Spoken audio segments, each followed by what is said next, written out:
guys are fun.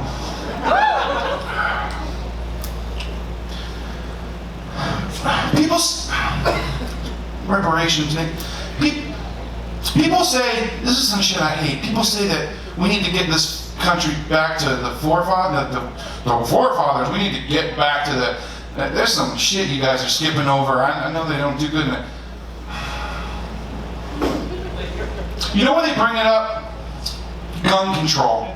So someone will have an AR-15 with a 90-round clip and grenades or whatever the fuck those people have, and they'll say, the forefathers wanted us to have these guns, but here's the thing.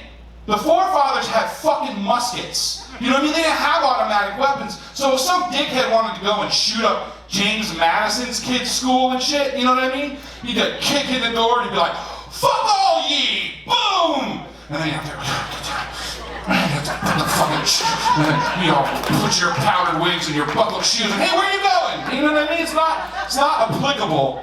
That's as physical as my comedy gets. That's Jesus, I had to go down there and I'm back up here and I'm like, fuck. I didn't come here for cardio. I want to just impress my wife enough to make her pretend she wants to fuck me for 2 hours when this is over. And we'll all have a good night.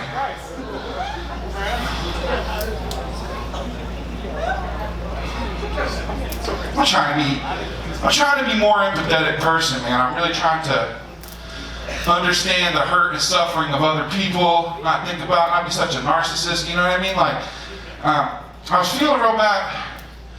Who in here has been stood up?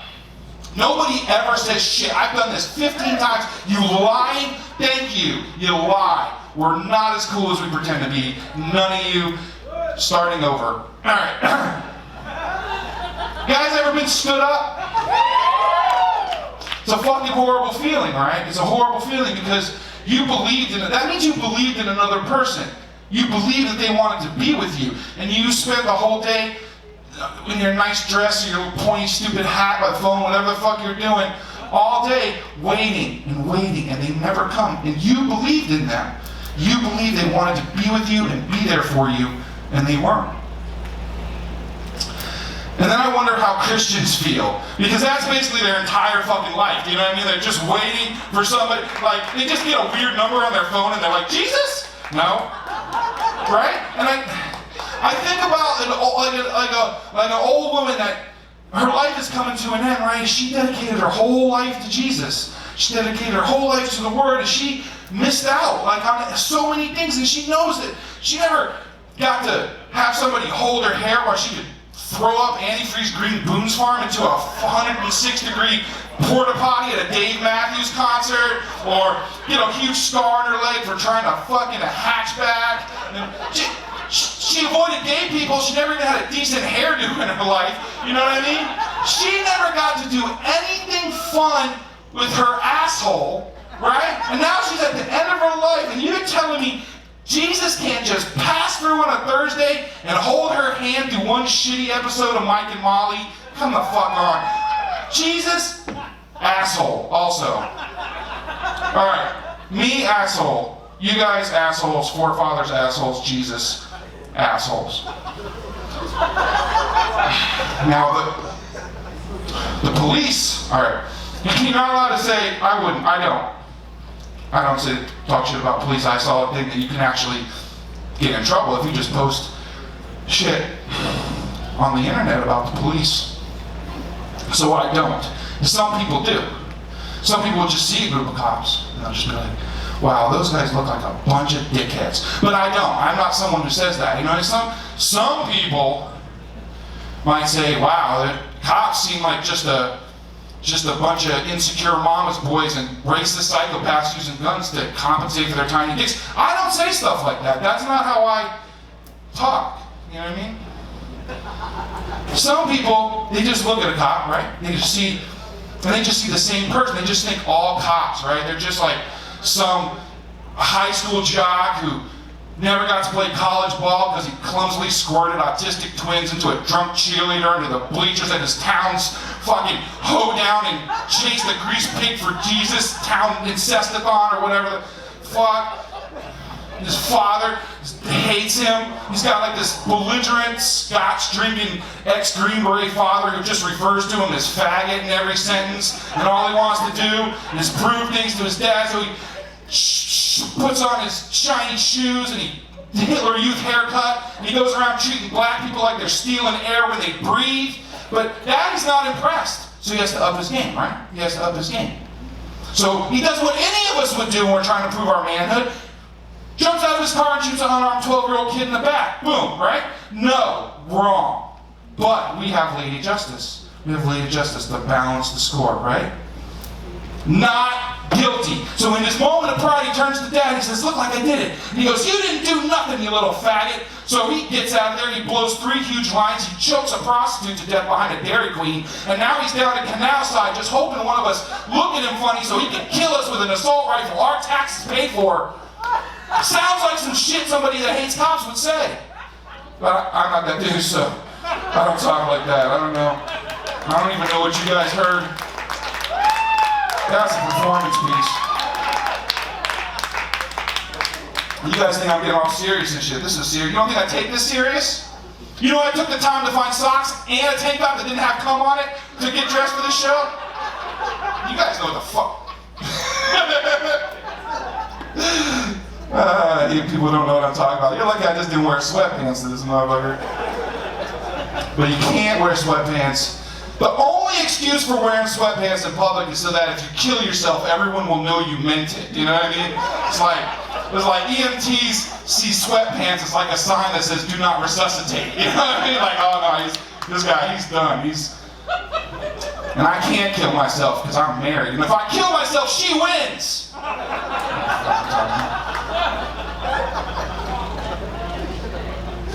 I was wondering what lights they give me. The angry color. Alright. Racial, man. I don't know what that means. I never get to say that. My wife is way too fucking good for me. Way too good. You heard this, right? You know what I mean? So, like, all I ever wanted was true love, but I'm this, so I can't, it's not available to me, you know what I mean? Like, I don't have access, and I wonder. And then, in the midst of my thinking like this, I found out the secret. You know what the secret to true love is? Coca-Cola. Saw it on the TV. TV never lied, not once ever. Never.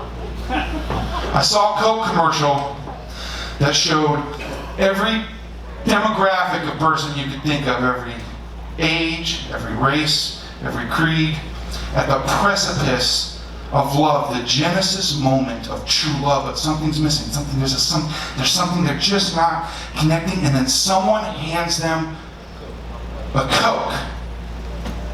Fireworks, joy, and love, and bunnies and rainbows or some shit. And I wonder what the fuck is wrong with me. Why me? I beat myself up. What is it about me?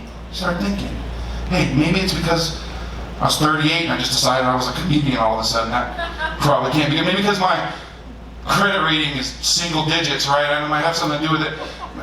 Maybe because you saw me and my wife together, you think that I'm a hypnotist or I get roofies in bulk or something. Maybe it's because when I take off my shirt, it looks like a pillowcase just full of various sizes of tires. You know what I mean? Like the Michelin Man with skin tags or something. Might have something to do with it. Maybe it's because my dick can best be described as fun size. I don't know if that, and it's now I keep getting fatter and fatter, so now I have this new lump. It's like a brow over my dick and balls right here. So every time she blows me, it looks like she's trying to resuscitate an angry Muppet, and that probably isn't great. And maybe it's because I have constant existential crises where I'm just in the back of the closet screaming, what does it all mean? And she has to lure me out with a glazed ham or some shit, because that's how I eat. She's so afraid I'm gonna have a fucking cardiac. I wake up to CPR every day. Not good for her mental health, but pretty good for her core muscles. I don't really care though, because I just think that marriage is this endless consumerist quagmire just meant to trap us in a meaningless life of bullshit. Whenever I look into her beautiful brown eyes, I see the glowing red orbs of a demon. It might have something to do with it. No, wrong soda. I'm a Mountain Dew guy. Turns out that's all it is. I thought I was gonna have to learn some shit, some self-introspection, better myself. No. True love around my neighborhood, 2 for $3. I don't know where you live. 2 for $3.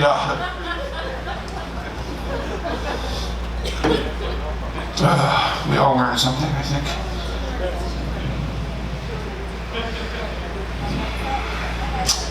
We have a kid together though, so she's stuck with me and my shitty outlook for goddamn ever. This is what I got her. And now she's stuck with this, the way we look at life is so obvious just in those little parenting moments. You know what I mean? Like we took him to see Santa Claus. And he's over there, and they had midgets or some shit running around, and she was on Santa's lap, he was on Santa's lap, and she, we're all emotional. She looks at me and she goes, when do we tell him there's no Santa? And I'm like, who gives a fuck about that? When do we tell him there's no hope? I don't know if you guys ever fucked up and paid attention to the world. We ruined everything. You remember when doomsday preppers went from batshit crazy to educational programming? That's where we're at. We're a day of fracking and a bank bailout away from the fucking wasteland. I hope you guys are preparing for the waste. You have a 401k or some shit? Useless. This is what you want survival skills? Figure out which one of your neighbors would be easiest to kill and eat. That's where we're headed. I spent my day trying to figure out how to turn feral cats into drinking water. I didn't figure it out yet, but I spent the time because that's the future we have coming. Eating people and milking cats. I don't know. I guess squishing them or something. I'm working on it. I'm so obsessed with this wasteland idea, right? That I don't even see people anymore. I just see what you're gonna be in the wasteland. Do you know what I mean? If I look at you, I just see sandwich, sandwich, sandwich, fuckhole, sandwich, sandwich, super rapist, sandwich. And don't get uppity with me. This is not about you or the integrity of your orifices. This is about the survival of the species. And the rapist thinks, look man, look, we're gonna have to hang you from a sign or some shit. We can't have rapists just running around in our cool ass wasteland. But at least he's a team player. He understands we got real problems. We got strife and suffering and an uppity fuckhole. I don't know if you guys saw that, but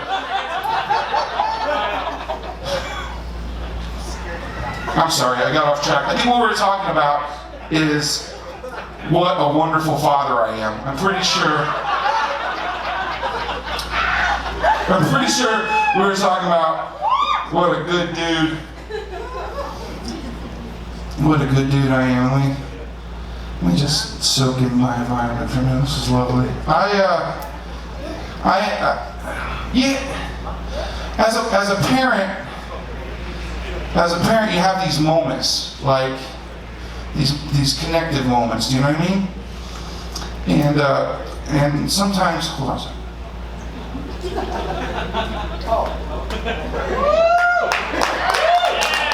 that kind of night, Lord. All right. Good father. All right.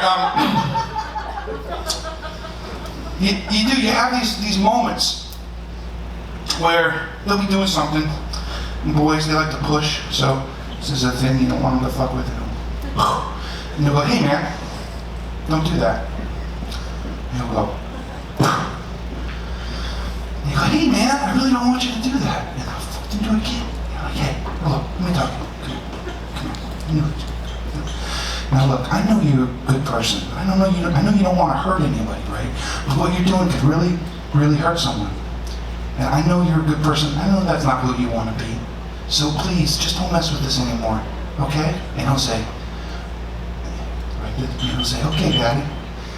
And I'll say, wow, I'm pretty fucking good at that. And then he'll look me in the eyes, and he'll go, and you'll be like, motherfucker! And there's an instant where a mushroom cloud goes on your head. It just explodes. It's just this instant. You can see it. You can see yourself just sticking a gun in his face and being like, oh, you're trying to tell me something? You trying to tell me something? Let me tell you something. I pulled out every time. Every single time I pulled out,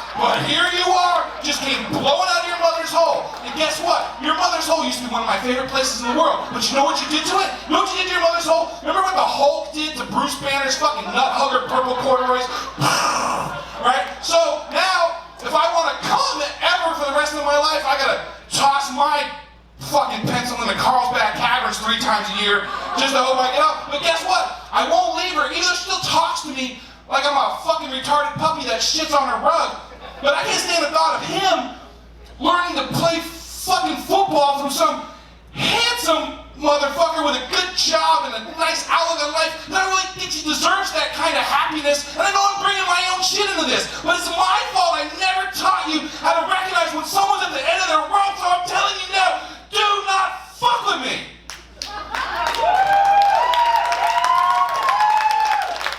I don't say any of that though. I just say go to your room.